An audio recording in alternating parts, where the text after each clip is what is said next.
Y oremos también por Juntos, una obra en la cual estamos con Mario, que el año que viene tenemos como objetivo Río Negro, y también San Juan, y muchos proyectos más, hermanos.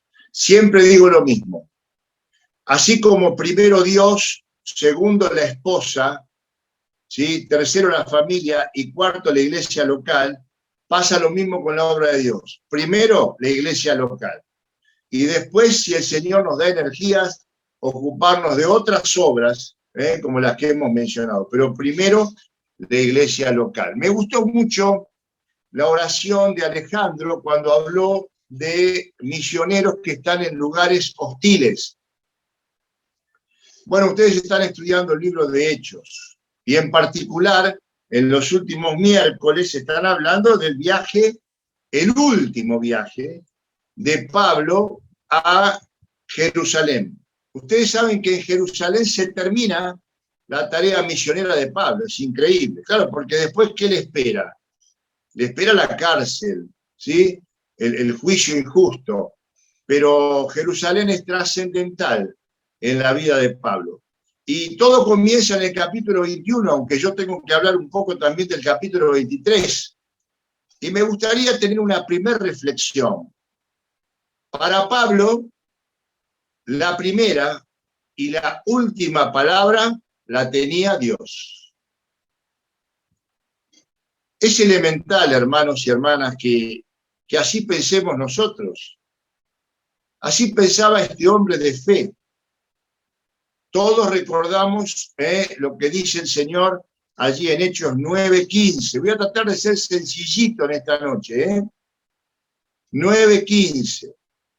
El Señor le dice a Ananías, ve, porque instrumento escogido me es este, hablando de Saulo, para llevar mi nombre en presencia, y ahí empieza, de los gentiles, de los reyes y de los hijos de Israel. Ustedes van a ver que en lo que vamos a considerar esto efectivamente se cumple. Entonces, ¿cuál fue la primera voz que escuchó Pablo? La voz de Dios, la voz del Señor Jesús, con el que se encontró camino a Damasco. Ahora, en Hechos 20, acercándonos más a los capítulos que nos conciernen en esta noche, en Hechos 20:16, dice que Pablo se había propuesto pasar de largo a Éfeso, pues se apresuraba, miren cómo dice, para estar el día de Pentecostés, si fuese posible, en Jerusalén. Pablo quería estar en el día de Pentecostés en Jerusalén. Era su anhelo, su deseo. Mi pregunta es, ¿a qué iban los judíos, inclusive los prosélitos, a Jerusalén? Los que estaban en Jerusalén y los que venían de diferentes lugares, ¿no? ¿A qué iban a Jerusalén? ¿Por qué iban en particular a la fiesta de Pentecostés? Bueno, como Pablo, a dar gracias, a recordar, ¿qué cosa, Carlos? Bueno, cuando Moisés subió al monte Sinaí y recibió las tablas de la ley y se manifestó en ese momento lo que Dios quería hacer con ellos, con el pueblo de Israel. Entonces, vemos a Pablo decidido a ir a apurar el tranco para ir a Jerusalén. Pero el mismo capítulo 20, versículos 22, 23 y 24, nos encuentran a Pablo diciéndonos, yo lo leo directamente para ser más ágil. Ahora, dice Pablo, he aquí, atado o ligado, yo en espíritu voy a Jerusalén. ¿Se dan cuenta? Lo tenía bien presente, era una obsesión de Pablo ir a Jerusalén. Sin saber, escuchen, lo que allí me ha de acontecer. Y agrega, a pesar que el Espíritu Santo por todas las ciudades me da testimonio, diciendo que me esperan prisiones, que me esperan tribulaciones. Pero yo no me fijo en ello, ni estimo preciosa mi vida, con tal, y acá viene la declaración, que acabe mi carrera con gozo, que cumpla el ministerio que recibí del Señor Jesús, lo que acabamos de leer de Hechos 9, para dar testimonio de la gracia de Dios. Claro, el Espíritu Santo de Dios jamás se iba a oponer a la encomendación que le hizo el propio Señor Jesús. Siempre trabajaban en consonancia, en armonía, pero le avisa. Hay una vieja frase que todos conocemos que el que avisa no traiciona. El Espíritu no se opone, no le impide, no lo obstaculiza, pero le advierte. Le advierte. No se pierde de vista nunca la encomendación de Jesús, pero es necesario que Pablo sepa que iba a sufrir. A partir del capítulo 20, versículo 38, comienza una serie de sugerencias de hermanos muy queridos que lo amaban entrañablemente a Pablo, pero que de alguna manera contradecían aquella primera palabra, la del Señor Jesús en Hechos 9. Efectivamente, los de Éfeso, que habían sido convocados por Pablo a Mileto para despedirse de ellos, lloraban, lo besaban, claro, lo despedían para siempre, y era cierto, nunca más lo iban a ver. Se aferraban a Pablo, no lo querían dejar mover, no lo querían dejar ir a Jerusalén. Pero ¿saben una cosa? El otro capítulo, 21:4, nos habla ahora de los creyentes de Tiro.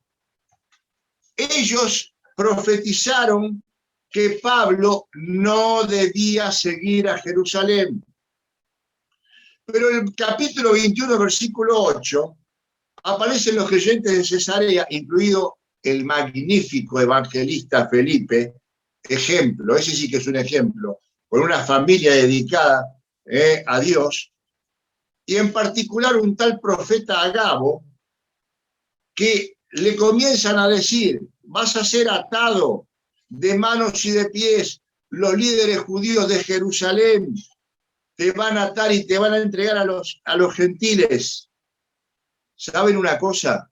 Aparte de estos creyentes de Cesarea, esta advertencia se generaliza, se extiende a todo el equipo. ¿Quién era el equipo que iba a trabajar con Pablo a Jerusalén? Bueno, yo se los leo. Lucas, el que está escribiendo la carta, el libro de Hechos, Timoteo, Tíquico, Trófimo, Aristarco y el mismo Pablo.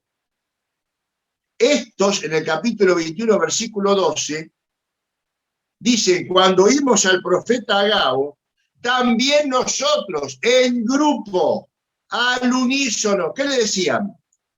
Nos oponíamos, le suplicamos que no fuera a Jerusalén. ¿Saben lo que le dice Pablo, hermanos? Me conmueve.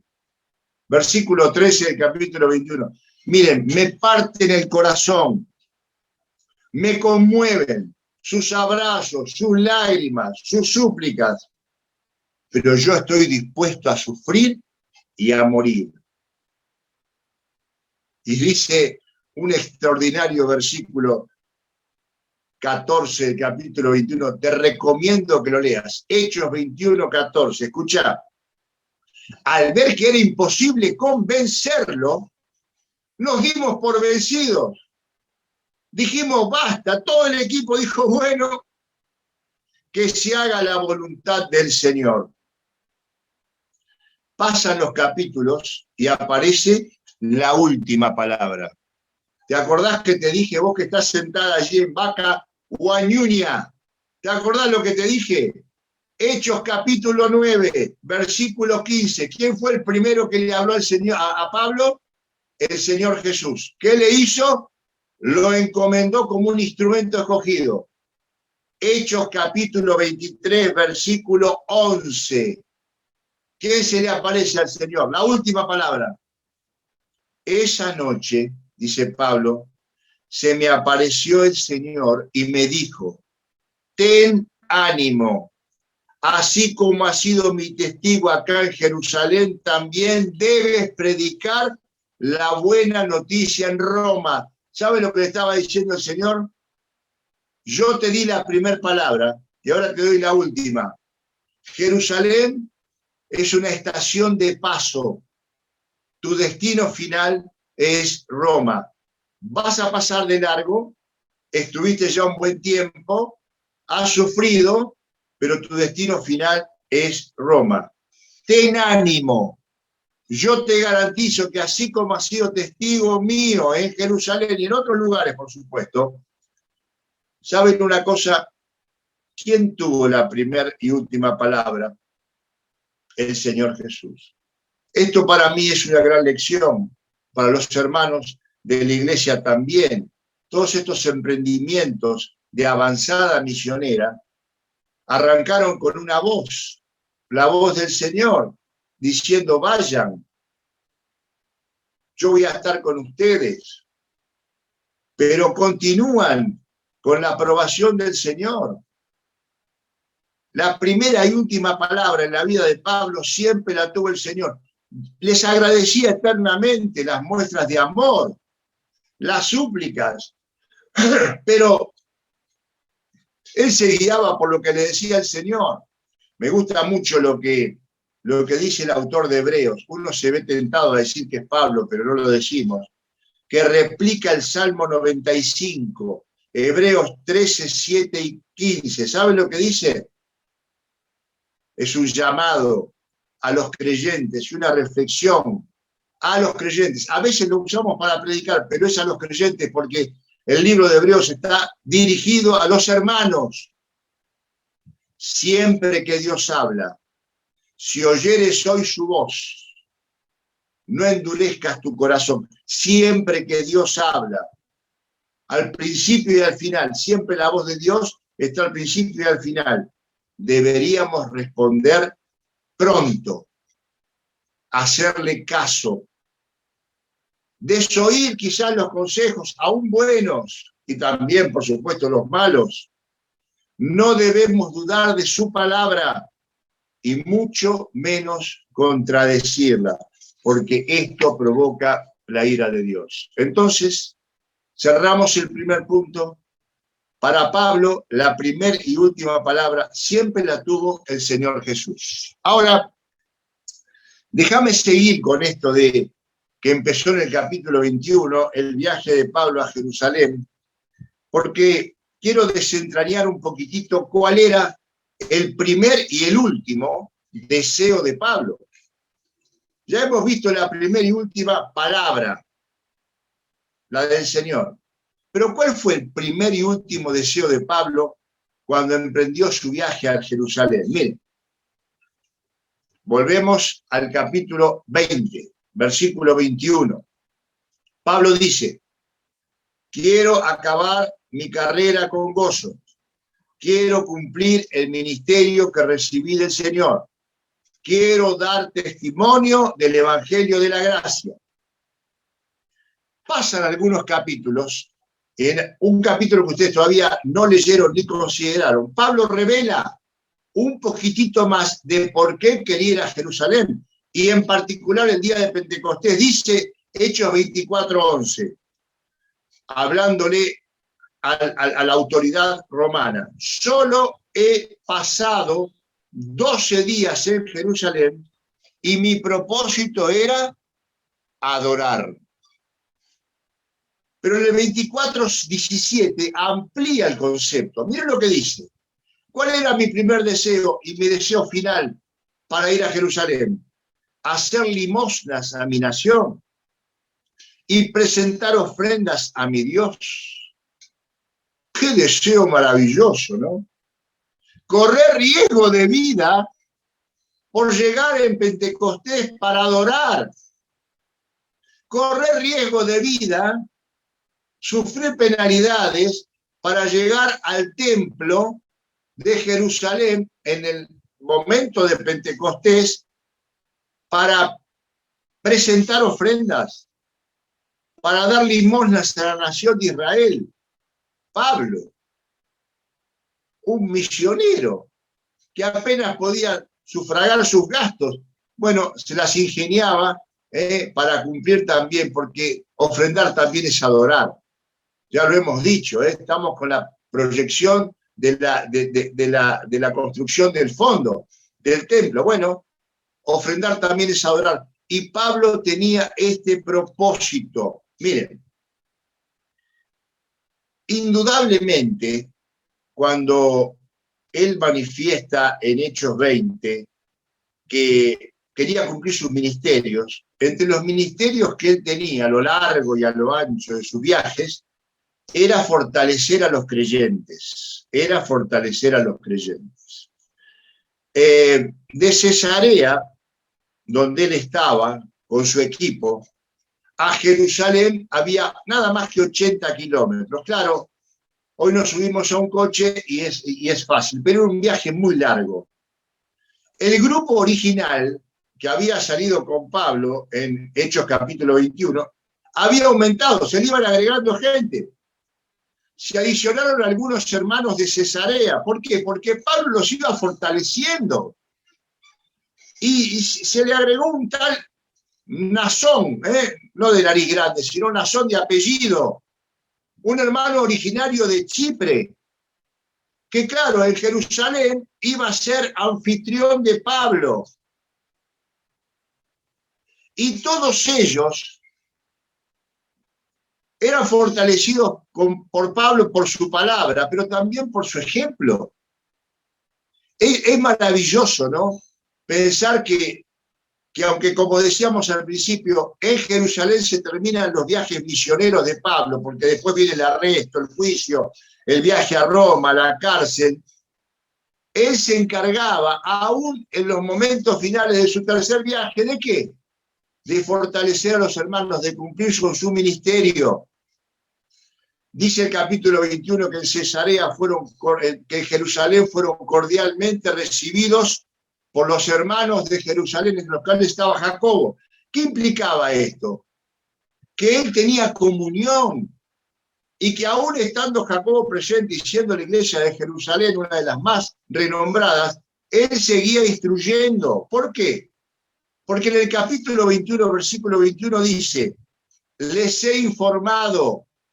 Y cuando Pablo empieza a informar todo lo que el Señor hizo entre los gentiles a través de su mano y de su persona, ellos lo recibieron con gozo, lloraban de alegría. Y de repente Jacobo, el hombre más prominente de la iglesia de Jerusalén, le dice, Pablo, tengo que decirte algo aparte, ¿podés venir? Sí, querido Jacobo, mira, vos sabés que hay rumores de que estás enseñando que hay que apostatar de Moisés, que hay que dejar las reglas judaicas. Escuchen, Pablo en vez de enojarse, ¿qué hace? Cumple su ministerio. Cumple su ministerio. Como dice él mismo en 1 Corintios 9, 20 y 22, me he hecho a los judíos como judío para ganar a los judíos. A todos me he hecho todo para que de todos modos salve a alguno. ¿Qué quiero contar con esto?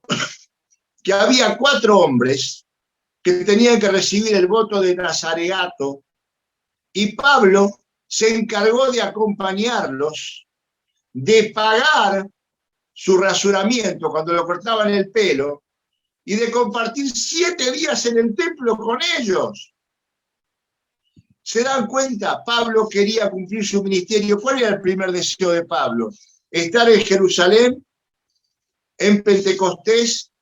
Bueno, por ejemplo, para fortalecer a estos hermanos, para desmentir las versiones antojadizas de que él era contra los judíos, de que él era contra Moisés.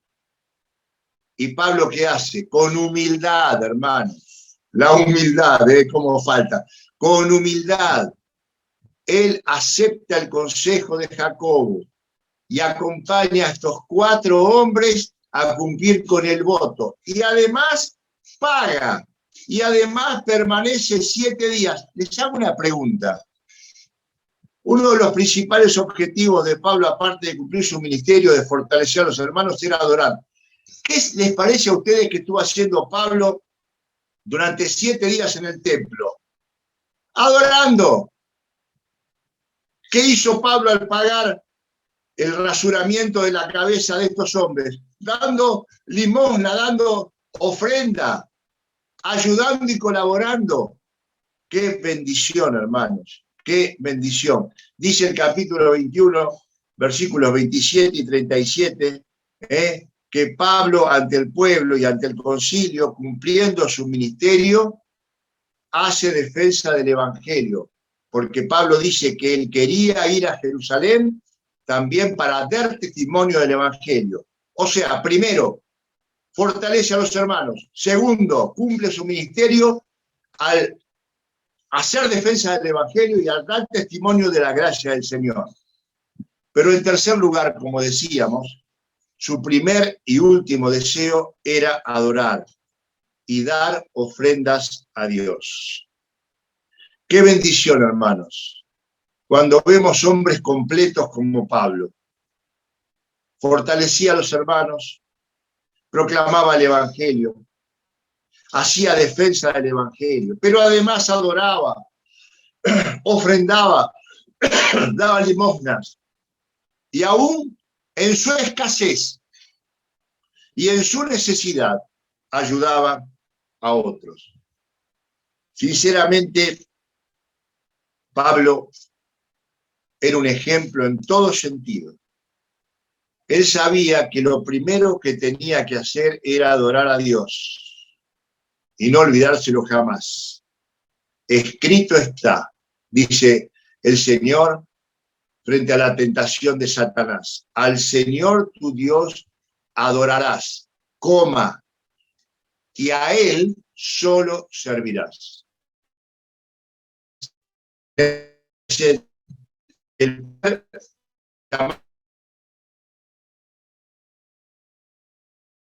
deseo y el último deseo tiene que ser adorar a nuestro Señor y después servir.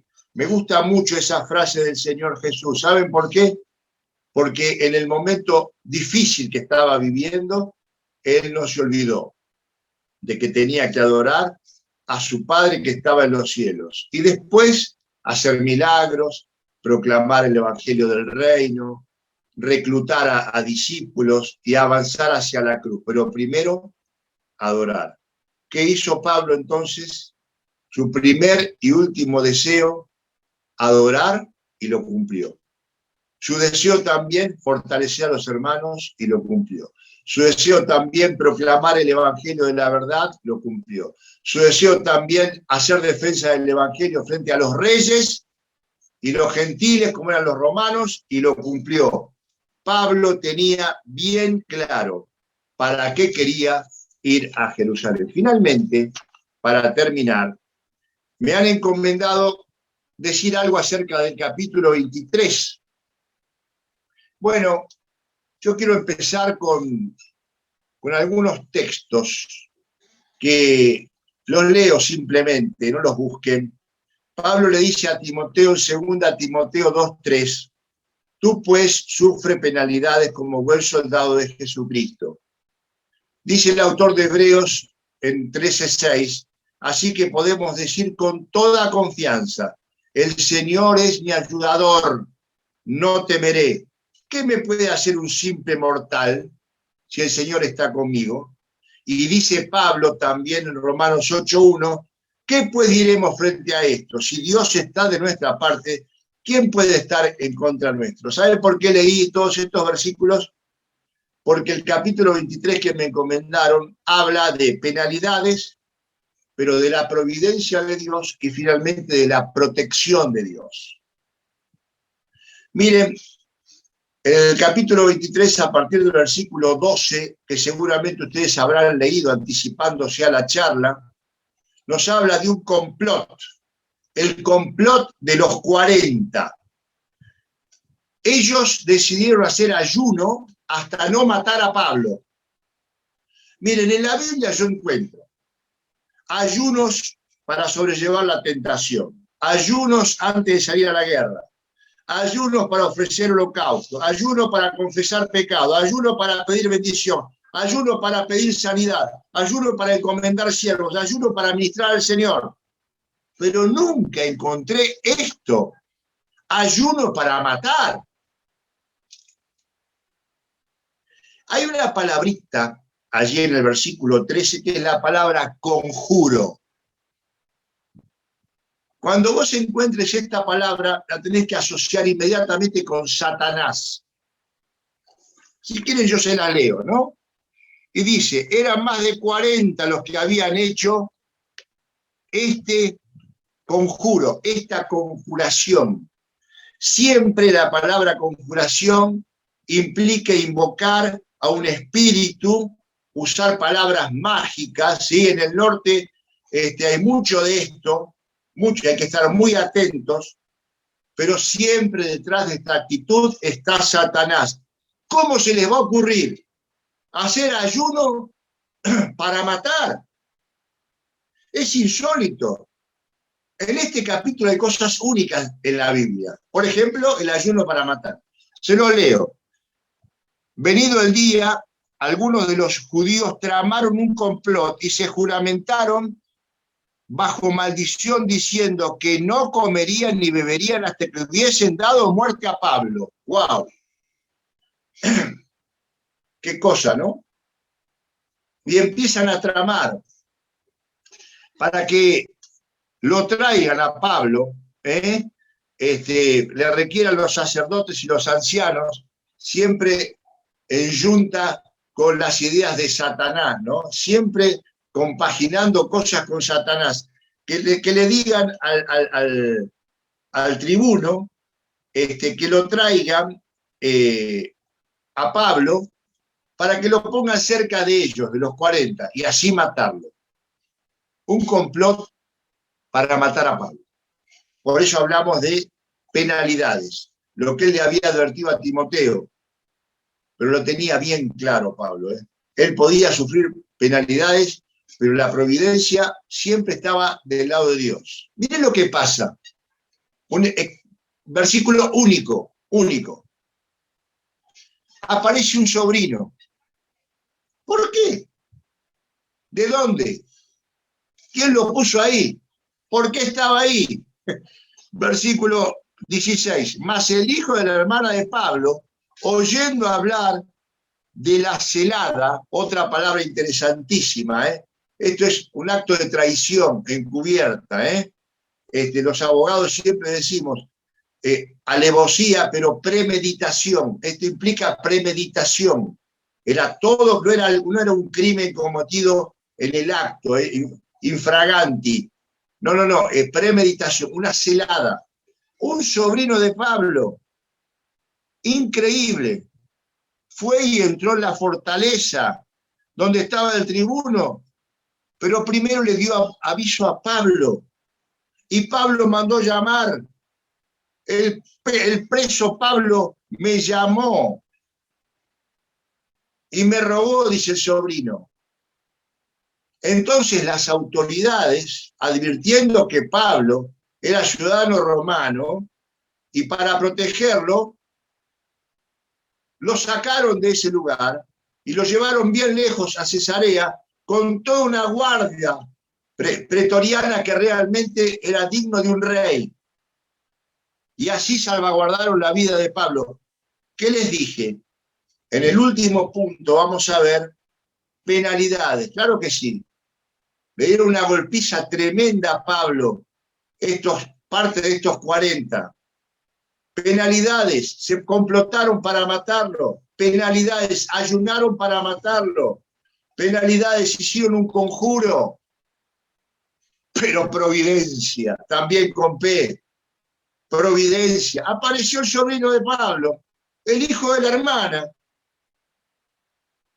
Qué cosa, ¿no? Qué llamativo. Para el mundo sería, qué casualidad. Para nosotros, ¿qué es? Qué causalidad. Dios estaba allí. Porque ¿qué le había dicho a Pablo? Necesario que pases de Jerusalén y vayas a Roma para dar testimonio allí también. Finalmente, finalmente. Lo llevaron a Pablo a salvo. Ustedes van a seguir el próximo miércoles con el capítulo 24, me imagino yo, donde van a ver la defensa de Pablo hasta Félix. Pablo llegó sano y salvo. ¿Con qué? Con la protección de Dios. Claro, el tribuno pensaba, le voy a mandar los soldados, le voy a mandar a la guardia, y no se daba cuenta que el que estaba detrás de todo era Dios, con su campana protectora, cuidando a Pablo en su ministerio. Hermanos, quiero terminar esta breve charla diciéndoles que Pablo para mí y para ustedes es un ejemplo en todo, miren, en todo. Primera y última palabra, no hacía nada y no hizo nada sin tener en su mente y en su corazón bien clarito la voz de Dios. Al inicio de su ministerio y casi al final de su ministerio. Pablo tuvo un primer deseo y un último deseo, ir a adorar, ir a ofrendar, ir a dar limosnas. Pero mientras tanto, ¿qué hacía? Fortalecía a los hermanos. Anunciaba el nombre de Cristo. Hablaba de su gracia. Y ante cualquiera, reyes, soldados, eminencias, sacerdotes, autoridades religiosas, hacía defensa del Evangelio. Y por último, siendo advertido por el Espíritu Santo, siendo advertido por los hermanos, asumió este viaje a Jerusalén. Y estuvo en peligro, porque estos 40 se complotaron y se juramentaron no comer ni beber hasta matarlos. Se deben haber muerto de hambre, hermanos, porque no lo lograron. No lo lograron. ¿Por qué? Porque apareció la providencia de Dios a través del sobrino y también la protección de Dios que movió el corazón del tribuno. Una vida de película. Siempre que hablo de Pablo, digo esta frase: hoy hacemos historia, porque la vida de Pablo es historia, es real. No solamente está en la Biblia, sino que los principales historiadores lo reconocen. Inclusive la Iglesia Católica lo tiene en un pedestal. Pablo, ex Saulo, instrumento escogido por Dios. Que Dios nos bendiga y me comprometo a orar por estas iniciativas de avanzada evangélica y misionera en la Argentina. Muchas gracias por escucharme. Amén.